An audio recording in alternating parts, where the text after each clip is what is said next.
Good morning, everybody. Very happy to see you here. Actually, today is my last lecture in this particular series. So this evening I will be flying back to Sri Lanka. And I have had 4 lectures. This is the 4th one this time here. And the topic, as your secretary, Brother Leslie, announced, the topic is how to live a happy and successful life. So it's a matter of happiness actually. But now I just wonder whether I should change the topic, Mr. Leslie, because in yourself I found this book, Joy at Last to Know There is No Happiness in the World. It is not a small fellow, Venerable Ajahn Brahmavanso is saying that. No happiness. So how can I talk about happiness? So either should change the topic or just cancel the talk. What should we do? What do you prefer? Cancelling? No. Okay. Change the topic? Well, change the topic does not necessary. It's not necessary because the topic Venerable Brahmavanso says has a way out, has a possible way out for me. He's saying, joy at last to know there is no happiness in the world. So, there is no happiness in the world, that's true, but there is joy. Right? Joy at last to know there is no happiness in the world. So, we can talk about joyful life, how to live a joyful life and live successfully, isn't it? So, we should not withdraw. Continue, huh? Right. Yeah, joy and happiness. Maybe there is some difference. The joy is actually more mundane than happiness. When Buddhist monks talk about happiness, very often they focus on the Nibbanic happiness, supramundane happiness. The present happiness that we are having, they wouldn't accept as real happiness. Right. I have an artist friend who used to come here. I have means I had. Actually, a few years ago he passed away, Mr. Jayasri Semage. He painted in Penang as well. Singapore, Mangala Vihara also he painted. This artist, when we were talking about happiness, he said, I can in one stroke make unhappy man a happy man. How come you? It's a miracle. Yes, artist's miracle. Right? What did he do? We don't have a sort of word to do it. Right. He was painting, you know, the general, everybody knows this, internet also, they have a human face like this, and then eyes, nose, and the mouth, unhappy mouth. Right? Like this. He says, one stroke, I wipe it and stroke, like this. Happy face. So, unhappy face like this, happy face like this. I can in one stroke make happiness, unhappiness change. So that's artist's joy. Artists find joy in explaining it that way. Anyway, it really sums up our argument that there is joy. People can live joyfully in this world, right? By simple things. Because man, according to the Buddha, is born with lot of potential of living happily. Right? When he was talking about the living beings, the Buddha said, Sukha bahula manussanam vedyamanana. Sukha bahula, lot of happiness. Manussanam vedyamana, those human beings who experience things, they experience more joy than happiness. More joy than unhappiness. Is that true? Now you live in this blessed country, Malaysia, wonderfully. So in this country when you live, your day-to-day experiences, think of it. This morning you got up, sorrowfully or happily? You are waking up was rather joyful, isn't it? You were not crying while you are getting up. Are you another unhappy day? Is that so? No. You were thinking another promising day. It brings a lot of promise to me. Right? Malaysia, you can do many things. Children can learn very well. Any language you like to learn, English, Malay, if you want to learn Bahasa, Indonesia is also possible. Right? And various languages possible. Can learn Pali, Sanskrit, Hindi. Right. And many subjects, mathematics, physics, biology, what not. And after learning, unlike in Sri Lanka, jobs come after you. You don't go after jobs. That's what Venerable Yeoh, when I was teaching in Penang, told me. Unlike in Sri Lanka, in this country, job after man, not man after job. He was talking about the success of Malaysia. Right? So, why should you, get up with tears in your eyes? Happily, you can get up. Happily, you can start the day. Food, not scarce, right? There are so many food stalls around. Right? 2-3 days ago, Brother Leslie took me a big round, showing me around. You compare the number of other shops with food stalls, hotels, restaurants. So much to eat. Multiple choice. Right? Anything you like to eat. American breakfast, British breakfast, Malay breakfast, anything. So, the Buddha is correct.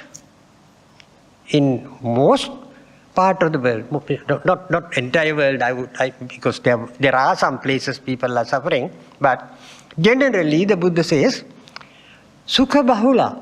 Manusvana, Bahula means plenty. Plenty of happiness, plenty of joy. But how do you attain it? Even though there is plenty of joy, there are some people who don't have it. Lazy fellow will not enjoy. Now, even if you are born in Malaysia, right, you are very lazy. Don't study. Not willing to work. Not willing to have friends. Because one of the best ways to live happily is to have good friends. Pali term, Kalyana Mitta. Great friends, good friends, beneficial friends. And they enliven our life. They will make our life very happy. Right? The first thing when you see a friend, what would you do? Smile, isn't it? Between friends and friends, you smile. Unfriendly people, I don't know whether you smile. Unknown people, do you smile in Malaysia? Unknown people, no, huh? Right, but in Sri Lanka, it's different. I was teaching in Singapore for many years, and one group of my students who were learning Buddhist art for their degree told me that they like to go to Sri Lanka and see real art objects created by Sri Lankan Buddhists many thousand years ago. So they went. I was here. I was there in Singapore. I didn't go with them. Then after 15 days they come back. When they were entering the lecture room, they were full of smiles, and they said, "Sir, we have decided where we are going to be born in our next life." I asked, where? Sri Lanka. They're wonderful. You are in Singapore where everything is possible. Nothing is in short supply. Whatever you want, right, is there. And jobs are there, well paid, and food is always there. People are like, no, they told me. Sir, Sri Lankans, even if they are hungry, when they see us, smile. In Sri Lanka, wherever you go, there are smiling people. And there is nothing like smile. Smile is the sign of your good heart. Your happiness, your joy, everything symbolized in your beautiful smile. So we like to be born there. Right? It was only 15 days, right? If they were there for several months, they would know that how much suffering is there among poor people, right? Then they would think something else. They would think that some sort of welfare program to help Sri Lankans. But within the 15 days, they were really happy to meet village folk, right? Everywhere they go, all these ancient cities in ancient times, now not cities, right? In these ancient places, they saw the ramshackled things, all the stupas, all Buddha images and many things they could see. And they meet people, local people, and sharing joy. It's wonderful, isn't it? Right? So happiness is a goal. When we, as human beings, we must have this goal setting. The main purpose of human life is to have a good goal. That's why you always, in your company, you have company, college, wherever, vision and mission. You must have a vision and a mission. Your vision is beneficial, good, then the mission is, accordingly you can frame the mission, can plan your mission, what you have to do. So people must have sort of goal orientation. We must have a goal, right? We can have several goals. As Buddhists, religiously we have our religious goal to attain enlightenment one day, right? That's one goal that you are going to have, is to come out of the sansaric journey and to enjoy the bliss of Nibbana, right? That's the final goal. But there are intermediate goals, interim goals are also there, right? That's why you are not always thinking of Nibbana, but you are thinking of various other goals, interim goals, right? You all have interim goals. What is your interim goal? What is the recent thing that you are going to achieve? Are you a student or a teacher? Teacher. So, teacher's goal. What can be teacher's goal? Any other teachers here? You are a teacher, right? No, don't teach. I'm a teacher. Right. The teaching is fun. Isn't that? Teaching is fun. Because you share your wisdom.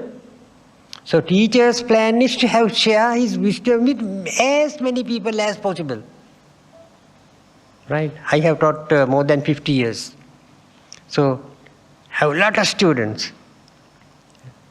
And that really tells me, when I think of my vision, right, to have as many people as possible to share what I consider as wise decision, wisdom, right? With your experience, you normally decide what has to be the human success, right? So people have different goals. Happiness can have various definitions. So always the Buddha, whenever he talked to people, he wanted their terms defined because he's a philosopher.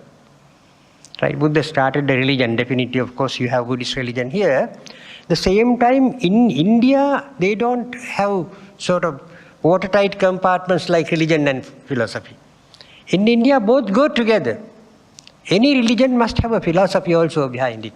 It's only in the West, in the Western universities, they have definitions for religion, definitions for philosophy, and they clash. Right? Recently, I read in Guardian, English newspaper, that there is a problem in Britain when they were making the school syllabus. In the philosophy, they have put more emphasis on religion, religious concepts. There is a thing called philosophy of religion, of course, but most important ingredients of philosophy they have set aside. So the Guardian had this argument. How come that you mix up philosophy with religion? That's their problem. They have different definitions for this both. But in India and Sri Lanka and Malaysia, you don't argue about like that. There is Buddhist philosophy and Buddhist religion. And when you have both together learned, absorbed, the subject what I teach emerges. Buddhist civilization. Any civilization must have a philosophy behind the civilization. People get civilized with a philosophy. Life philosophy. And religion is you to practice for your spiritual enrichment. Right? So, without that type of unnecessary complication, in the East we have religion and philosophy going together. So, we Buddhists have our goals, religious oriented and then social oriented. So, to live happily, the Buddha in fact is a very balanced teacher. So he tells us to live happily what we really want. He identifies. Even his lay follower, Unhappiness, identified. I told you in my lecture I had on economics that day, that Unhappiness' aim one was to become affluent in the proper justifiable way. Not unjustifiable way. You can become rich very soon if you start a crafty business. If you are dishonest. Dishonest people get rich very soon. But their conscience blames them. They know that they have not done the correct thing, not justifiable thing. Right? Therefore, we should work according to our philosophy. Right? So, behind economics, there is philosophy. That's why the other day I talked on Buddhist philosophy of economics. That's a philosophy, right? So, when people the Buddha says, when people have enough to survive, not unnecessary hoarding, right? Enough, right? You must have. You become happy. So, balance your economy. Right? And the other thing is that sociologically, we are living in a social frame. So, humans, according to Buddhism and according to Greek philosophy also, human beings are born to live a corporate life. We helping each other. Right? You can't live, you are, as the English statement goes, you are not an island. No man is an island. Island has no connection with the mainland. But that sort of life is suffering. Only if you are taking a special retreat, you are very, very keen to achieve enlightenment very soon, you may perhaps enjoy life without any companion. But Buddha says, when you find a companion worth living with, worth traveling with, worth having association, right, make him your lifelong companion. The Buddha says, when you have a good friend, never leave that person. Friendship is, one day Venerable Ananda, the Buddha's Dhamma treasurer, happened to approach the Buddha and said, Venerable sir, very often I hear you are talking about friendship. So, if I say that half of your discipline, half of Buddhism is friendship, am I correct? Buddha said, no, Ananda. You shouldn't say half. Complete, full of my religion, my discipline is depending on friendship. Right? Entire program of our religious enlightenment, Buddha says, depends on friendship.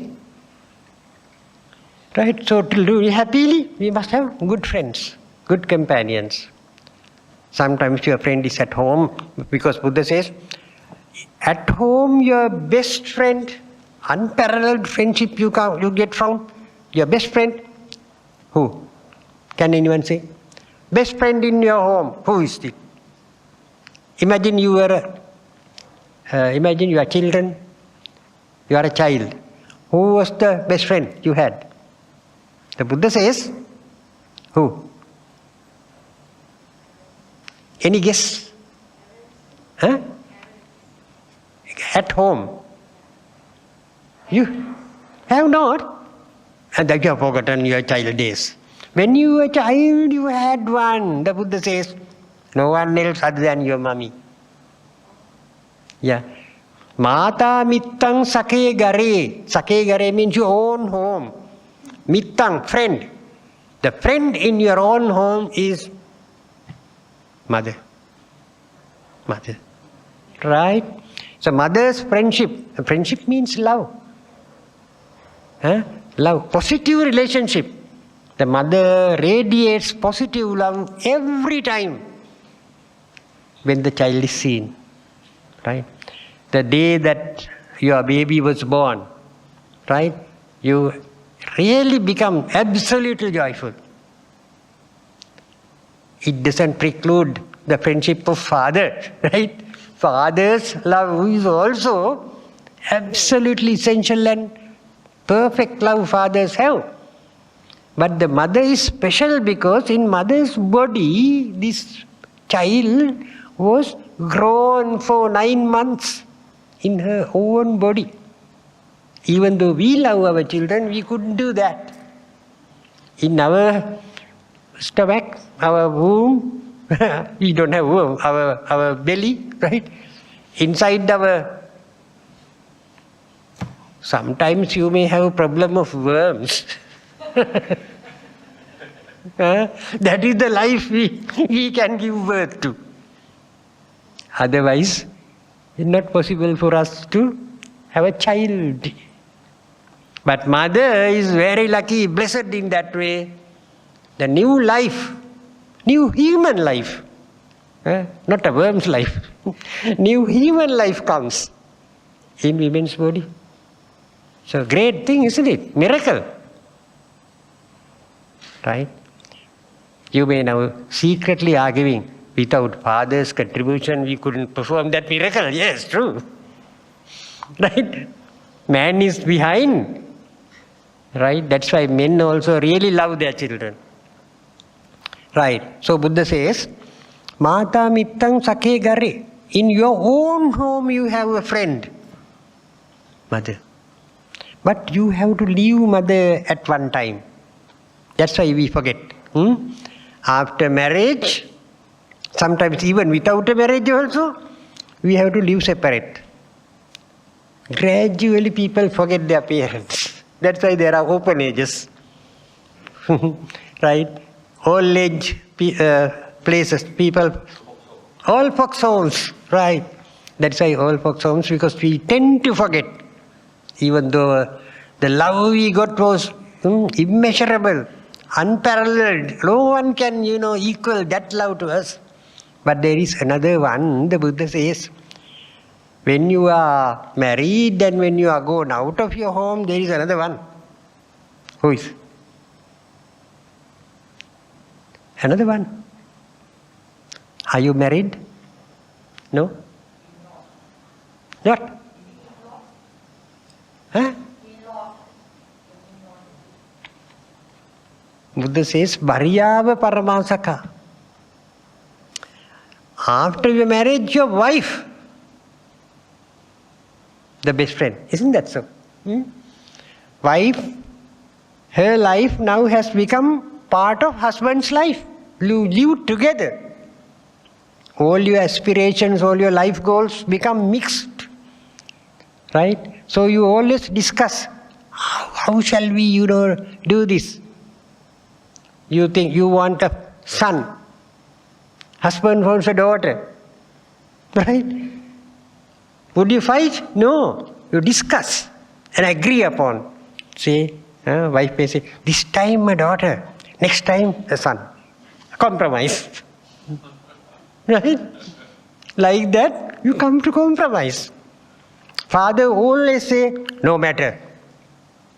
Alright? No matter. Let it be son or a daughter. He makes the compromise. He will not keep on arguing, no, produce only a daughter. Right? So you discuss, come to compromise, live happily. So husband and wife, That's why Buddha says, husband has the best friend in his wife. Shouldn't forget that. If you forget that, then of course you quarrel and separate. That's disastrous. But from mother you don't separate like that. Impossible, because it's biologically your friend. Biological friendship, but this one is not biological. But when the children are born, it's in a way it's biological. You have produced a new life into the world together. Right? So when you look at your daughter, look at your son, you consider, separation is not nice. It's our product, this boy. Not her product, not my product. Our. Right? So life becomes very joyful when you live a very successful married life. So Buddha has given a lot of instruction on how to make a married life happy. Right? So very often you read about these things in Dhamma books. Buddha says that our life is actually a sort of a network type. In Sigalovada Sutta, you have 6 directions the Buddha has told us. Your parents, your teachers, your friends, your religious masters, right? 6 directions we have. All are important. All give us different ways, their support, their help. Without those help, a life... Now, even Buddha has not forgotten the people working under you, your workforce. They take the weight of yours. Right? Your business is successful just because you have a good workforce with you. They work for you honestly. If they start, pilfering your things and, mixing your stuff with making your products unpopular in society like that, pilfering and mixing, no good. So they give as much labor that they could give you, and your duty is to pay them well, give them rest, look after them in disaster, right? Like that. So that's another way you can be happy, right? The family relationship, your best friend, mother and wife, right? Why Buddha is not speaking about husband and father? Because mostly his audience, it's natural. In most of the parts in the world, the religious audience is mainly comprised of men. Now, in Buddhist temples, of course, there are a lot of females. You go to Sri Lanka, Dhamma Hall is full of ladies. But you have to talk to, address to male folk also.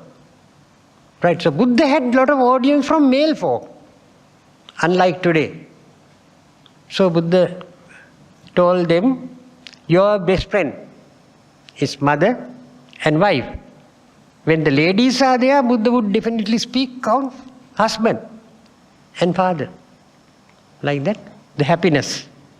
Right? You take, by doing your social duties, family duties, and your economy well balanced. So, when I talk like this, somebody challenged me to saying that isn't your religion is talking about suffering as the first truth? Right? Everything is suffering. So aren't the Buddhists are a miserable lot? Always thinking about suffering. So I had to answer. What do you think? Are we a miserable lot? Are you miserable? Thinking always about suffering. No. That word suffering is a wrong translation. Right? Dhamma teachers might have already explained it to you. That is unsatisfactoriness of constantly changing situation in the world. Right?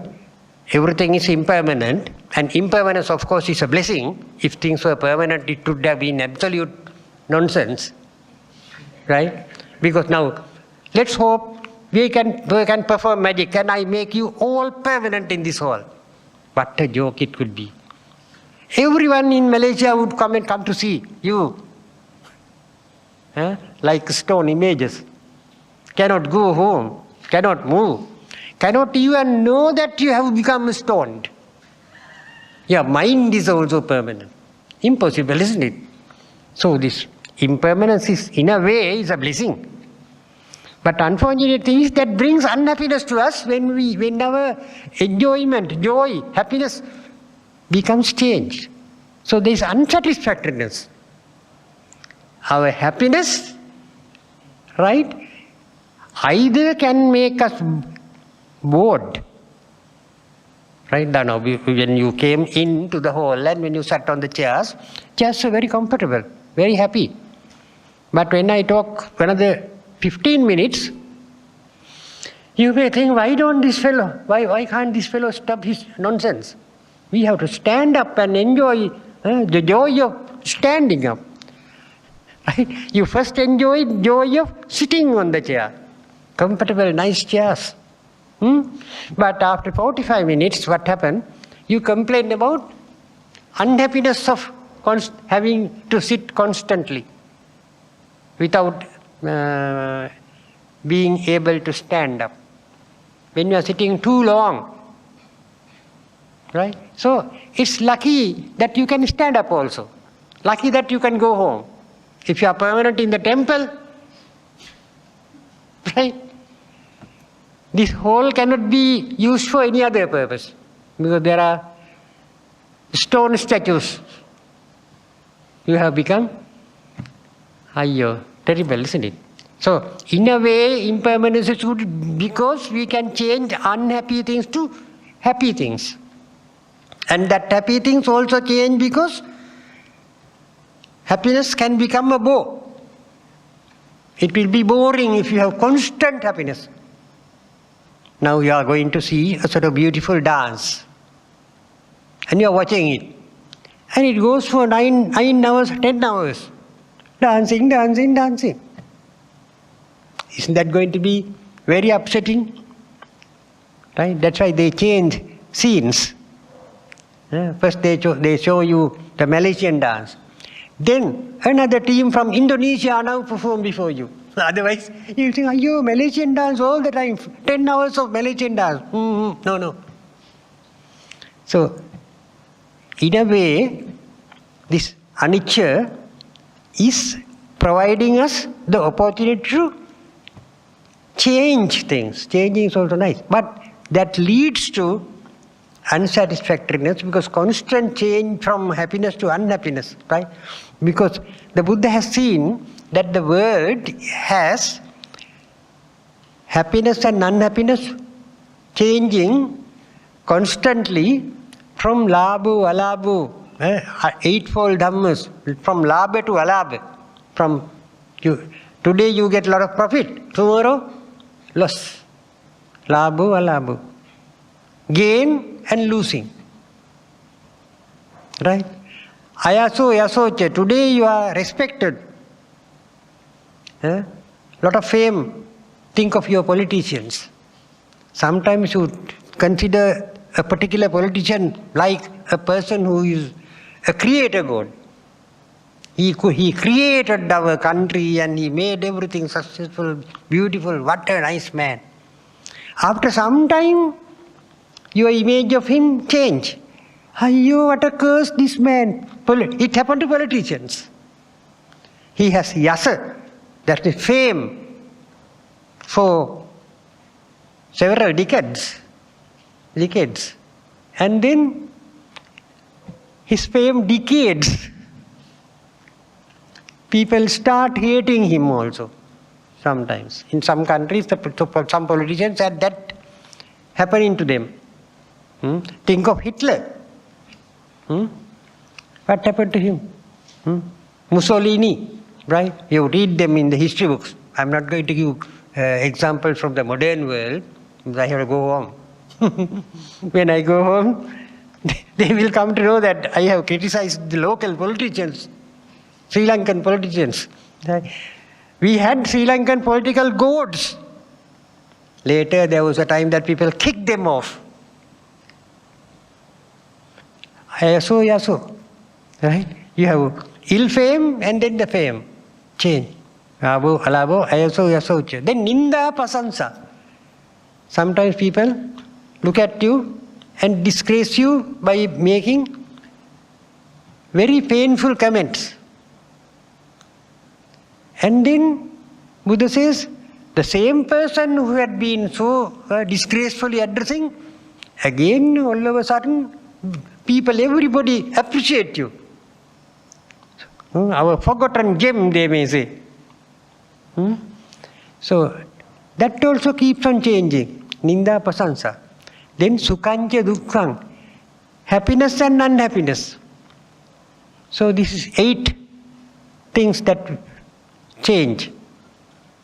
So we have to satisfy ourselves while facing all this, right? To have courage to take this. But there will be a day that you will be unhappy with the entire scene. Attaloka Dhamma, you find one day very unhappy. You like to sort of change from mundane existence to supramundane situation. We don't call it existence either. It's neither existence nor non-existence. We don't have the words to describe. That's why Buddha says that it's very difficult to sort of use language to describe what is supramundane. But mundane things we have our language to call. Right? So when we live a mundane life, human life, you have to accept these 8 things. Right? Buddha says you should not tremble. You should not worry. You have to make your mind accepting not only the beautiful 4, but the unhappiness 4. The 4 that makes you unhappy.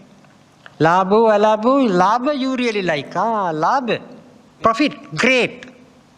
But you have to make your mind to accept labha also when it comes. Ayasa, yasa, fame and ill fame. You have to make your mind ready to accept both. Because you have to know that this is the nature.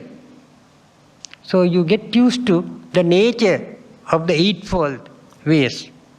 But then Buddha doesn't say that you accept them without trying to manipulate the situation.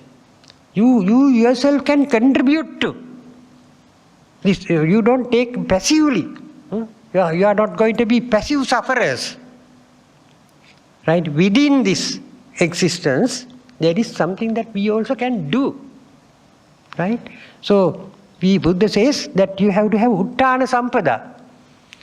The wealth of this special skill of being able to struggle positively and make things good for you. Right? That's why Buddha, in my economic talk, I told you that Buddha said, Dalidyang bhikkhave dukkhang lokasmin. He says, the monks, poverty is suffering in this world. You have to change it. Right? But to change that, you should not make anything that goes against your conscience. Right?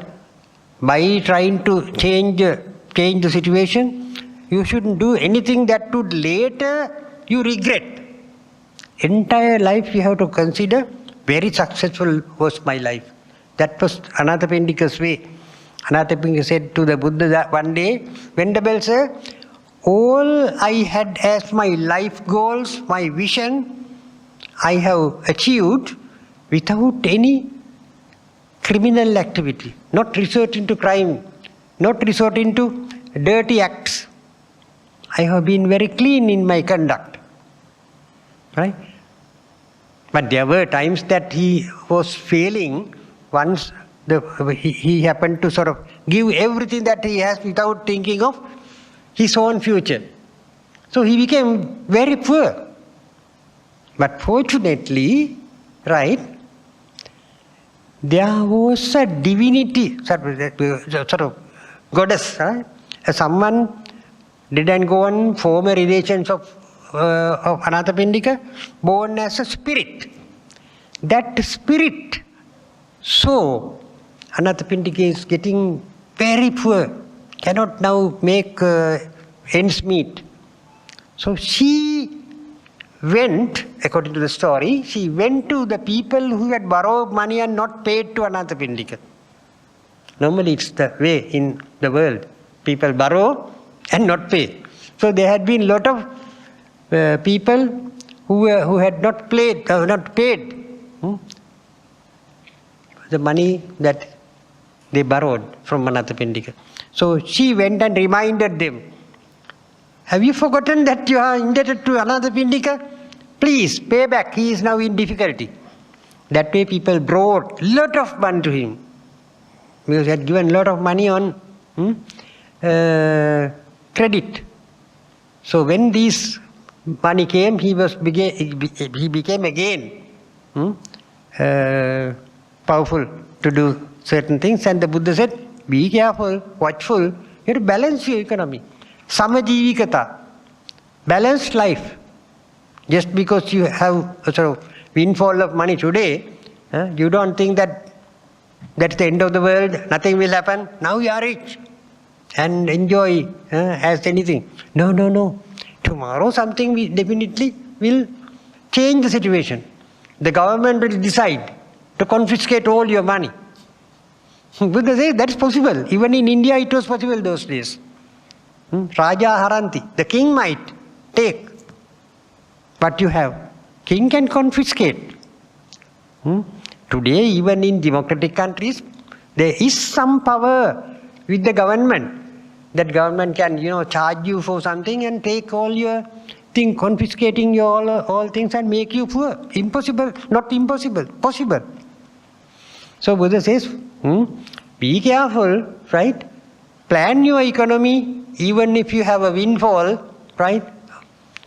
Plan your economy well, nicely, wisely, right? Because apadasu bhavishyati, there can be a terrible disaster on your way. To face a disaster, that's why people themselves have created this thing called insurance. Now you get your business insured. So the disaster day, insurance company will come to help you, right? Your motor car insured. Even life is insured, isn't it? So Anathapindika was told, right, to balance. Therefore, thereafter he was okay. So balanced life, right, is the key of success. Should not waste. When you give also, you have to think twice, right? It has to be a meaningful giving, right? That's why in the Bible it says that you give a person not a fish, right? But make him fish every day. Right? When I say that, it came to a nice story to my mind. I read it in Utusan Consumer, the newspaper you have in Malaysia some time back, about 10 years ago. I happened to, when I was in Singapore, I happened to get this Utusan Consumer. And in that there is a story about good living. One day in Malaysia, a Malaysian person, right, he was a fisherman. He had this boat, a sort of unsophisticated boat, not the modern, you spend 1 month in the sea and you bring a lot of fish, not like that. Every day you take this boat and go to fishing. And an Englishman visitor saw this fisherman resting in his yacht. Having done all his day's fishing, it was only 10 o'clock in the morning. Then he was sleeping. The Englishman thought, what a lazy Malaysian, right? He went to him and said, look here, you have a fishing boat, yacht, can take it to sea and fish. You are sleeping in that. The person said, well, in the morning I have done it. I have fished. And then what did you do? I sent fish home. My wife will make a nice curry for me to enjoy lunchtime. And the rest I sold and have money in my pocket. Enough money to make me live for at least 1 week. I can, with that money, I have enough money now in my pocket. So I sleep. Husband said, you are an idiot, man. You have the boat, you have time, you have leisure, you have health and everything. Go to the sea. Fish more. Then he asked, why I should fish more? Then Englishman said, you can sell them and put the money in the bank. Why should I put that much money in the bank? Because then you can buy a second boat. I can't ride 2 boats. No, you can employ someone under you. He will bring money in the evening every day to you. Then what shall I do? Anything more? Yes. With that money you can buy a 3rd boat. And you can buy a 4th boat, 5th boat, 6th boat. In a day you will have lot of boats. And lot of money will come to you. Then what can I do? The Englishman said, then you can very happily sleep. Because you have a group of people to work under you. Money is coming. You can sleep, enjoy. That's what I am doing right now. Having done all my work, I am resting. The day that you call me sort of leader of a fleet and having so many people working under me, I will have a lot of headache. I can't sleep like this. Today, very simply, I enjoy my life. And it will take 15 years to get 15 more votes. So all these 15 years, I will have to work hard, supervise, do all these things. But now, no trouble, nothing. My wife is happy at home, cooking food for me, and I fish every morning, and afternoon I can sleep. I enjoy life. Don't try to make my life complicated. So that's the philosophy, right? I don't think that I am not recommending exactly what the fisherman did, right? That you no harm having a second boat, but to wait for 15 years to have some psychological and physical rest is too much. That's what Englishman thought. This fellow must work very hard for 15 years to have a good nap. But that man is already having it, simply enjoying. So, it depends on how you define your happiness, your joy, your progress. Is that so? Right. So, as Buddhists, we have to balance our mundane happiness and supramundane goals of happiness we have. Right. That's why this Venerable says joy. Right. Joy and happiness are 2 different things. Right. But joy is more mundane, in my point of view. Right. Happiness is supramundane. And that's why Bhante says no happiness in the world. That means super happiness you get when you are Nibbana-ized. Right. So Buddha was very happy the day that he was enlightened. That's what his life goal from the time that he was with Buddha Dipankara. Right? He said, Buddhohang Bodha. His life goal he set for other people also. Buddhohang Bodhiswami. I will attain enlightenment and I'll make other people also enlightened. So he was not selfish. He didn't think the life is actually a sort of thing that just for himself. He wanted to help others. Right? He was assuming that he is friend of everyone. In the world, everyone, right? You should see there is no enmity. That's why in Karaniya Metta Sutta you chant, you say Uddang Adocha Tiriyancha Asambadang Averang Asapattang. From the top, from the bottom, from the directions, I have no enmity. Uddang Adocha Tiriyancha across the world, wherever I go, I don't see enmity against me. I see friendship, right? That's why my Singapore students appreciated smile that they were getting. People smiling, not laughing at. You can do two things. You can laugh at people and smile with people. What is better? Laughing at is no good, isn't it? It's cruel. Smile is very friendly. So every time you must think of radiating your friendship, love, kindness. Anger is suffering. Right? Some people without any reason can get angry. Right? But friendliness makes you happy and others happy. Anger makes others unhappy, definitely. Right? You may think you are becoming happy by becoming angry. No, not so. Right? Physical changes the doctors have found out. Right? When you are angry, when you hate, hatred is terrible. When you have hatred, when you have anger, your physical health deteriorates. Physical health deteriorates. When you are happy, when you are radiating your love, friendship to everybody, you become healthy. I told you the other day that one doctor, Bernard Siegel, right, he found that certain cancers are caused by your hatred. Therefore, love, kindness makes not only you happy, it makes you healthy. It makes you healthy. Your business can be very successful when you have loving kindness as your business policy. When people come to the shop, you can smile with them, greet them. Right? Greet them. When you greet them and you are smiling, he will remember your shop, a friendly place to frequent.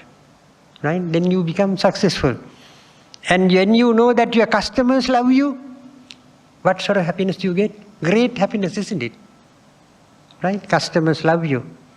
When you are a teacher, you must love your students. When students love a teacher, teacher thinks that my life is very successful. I have loving students. Students love their teacher. There are cases that they hate. Students hate the master teacher. There are. Right? But the good, kind teacher, right, can influence the character of the person until his death. Right? You had the kind teacher in the school, you would never forget him. Your entire life. Right? You remember the love you got from him and the instructions you got from him. Right? The loving instructions that the teacher gives to you remains in your heart forever and with the name of the teacher. Right? We all have such good teachers and bad teachers as well. Bad teachers have hatred in their mind. The students they hate. They don't wish them to excel in life. But when you wish other people should excel, should achieve life success, it's wonderful. So, never think that samsara is always suffering, therefore we should never be happy. Be happy. Face people with beautiful smile. Talk to them kindly. Help them to come up in life. Be always developing your loving kindness, your metta in your mind. Love. In many religions it is taught by the masters. The founders of religion, they like to become people happy. So they taught. In Bible, you might have heard, the Christians are taught. Right? Love your neighbor. So Buddha, metta to everyone. Buddha not only metta, he has 4 qualities to make your life happy. Metta, karuna, mudita and upekha. Right? You know all these things because you have been listeners of Dhamma here for many years. So monks might have told you, in addition to love, because love is actually not costing you anything. It's a mental attitude. You can practice You can always sit cross-legged and think, I radiate love to everybody in Malaysia. Let all Malaysians be happy, healthy, wealthy, and all these things. And our relations who are in Indonesia, who are in Thailand, Cambodia, may them also be happy, right? Let all Chinese be happy, Taiwanese be happy. You can do that. That doesn't cost you any money. It's just a mental thing. But that will not make hungry people eat something. You radiate love to a hungry man, it won't benefit him the way you give him something to eat. Right? So, for that you need compassion, karuna. So, love itself will not be sufficient. It's only a mental attitude. It won't help him physically. So, you have karuna, compassion. You understand that this man is hungry. So, the way you can help, you help him to have something to eat, right? And then when he is happy, he may forget to say thank you. He may just walk away. But you can be happy. Even though he doesn't say thank you, you can be happy thinking that because I gave him this half a loaf, he is now quench his hunger and happily going home. I have helped him. So that is mudita. You enjoy other people's happiness created by you. But then Buddha knows that even then people may expect a word of thank you. He forgot to say thank you and it will make you a bit unpleasant. So Buddha adds another quality, upekha. Upekha is not to get unhappy about that that person being not grateful. His ingratitude, his ingratefulness, right? You have to tolerate. Right? There is a French story, a novel, right, where they talk of a millionaire who was living in an area where there were a lot of slums, suffering poor people. So he was having a lot of money. He thought, I should, help these people. He not only provided them food, he arranged some industrial projects for these people to work and earn money. So owing to this developmental program, the village became comparatively rich. People were now getting getting enough money to meet their needs. So successful village. And one day, these people, village people, got together and they were enjoying their success. They organized a party. People were singing, dancing and everything. So from his palace, palatial house, multi-storied, looking down, villagers are having a party. Those days they were not having parties, they did not enjoy life, but now very happily enjoying. He felt jealous. These people are not coming to thank me. Why they didn't invite me to the party? They have forgotten. They think that all this success was created by them. Felt jealous. Right? So the lesson, the moral of the story is that even though you don't get the word thank you and appreciate, you don't get the invitation, you yourself be happy. This is everything. This is right. Done by me. My contribution to their life, they are happy. So, you have your mudita and upekha, good qualities. Right? So, in the world, we should not, worry about people not thanking us. People not appreciating us. We have done our duty. Right? The Buddha says, therefore, not only first two qualities, metta karuna, third and fourth also you must cultivate. Mudita and upekha. Right? So this brings us to 5 minutes past 11. So if you have any questions, right, ask me. If I don't know the answer, Leslie will answer. Okay, if there is no... So if there are no questions, we will end this morning session. And on behalf of the Buddhist Mahavihara, let me take this opportunity to thank Professor Chandima for sharing his knowledge with us for these past 2 weeks. Over 4 days he was here, last Friday and Sunday, and previous Friday and today. So Professor, on behalf of Buddhist Mahavira, thank you so much for taking time off from your busy teaching schedule in Sri Lanka, in the universities there. He lectures in 2 universities in Sri Lanka. And he's a busy grandfather as well. So, so I'm sure you're very happy to get back home, but don't be surprised. We'll send you another invitation to come soon. Because I think Naika Chief Monk wants you to come back soon. So with that, Professor, hope to see you again. Have a safe journey back and wish you all the best and success in Sri Lanka. Sadhu. Yeah. Thank you very much, Brother Leslie, and all of you, right, who looked after me for 2 weeks very well, give me nice food, and every time you ask me, how are you, feeling well or unhappy or happy, all sort of things, very, very much concerned. So I enjoyed my stay here. I must thank you all wholeheartedly, right, and with the hope of seeing you again, let me say goodbye. Goodbye.